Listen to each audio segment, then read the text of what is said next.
Flora నేర్చుకున్న పాఠం. Flora మాంసం తినే మొక్క. ఆమె స్నేహితుడు బిల్ కసాయి దుకాణుడు ఆమెకు రోజు మాంసం ముక్కలు తినిపించేవాడు. కానీ త్వరలోనే బిల్ ఆమెను పట్టించుకోకపోవడం ప్రారంభించాడు. కాబట్టి ఫ్లోరా బిల్ పై నిఘా ఉంచాలని నిర్ణయించుకుంది. బిల్ పసుపు పెట్టెలో చాలా మాంసం వేస్తున్నట్లు ఆమె కనుగొంది. ఫ్లోరా బిల్ ను ఆ పసుపు పెట్టె నుండి కొంత మాంసం ముక్కలు ఇవ్వమని కోరింది.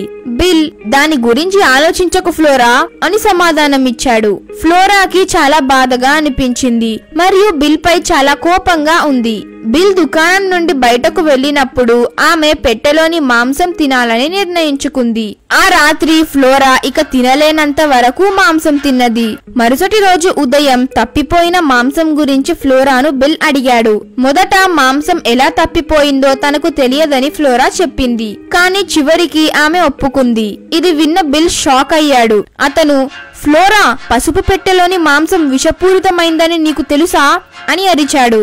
ఆలస్యం చేయకుండా బిల్ ఫ్లోరాను సమీపంలోని మొక్కల వైద్యుడి వద్దకు తీసుకువెళ్లి మట్టిలో మందులు పిచికారీ చేశాడు మరియు ఫ్లోరా ఆమె చేసిన దుస్సాహసానికి పశ్చాత్తాపపడింది.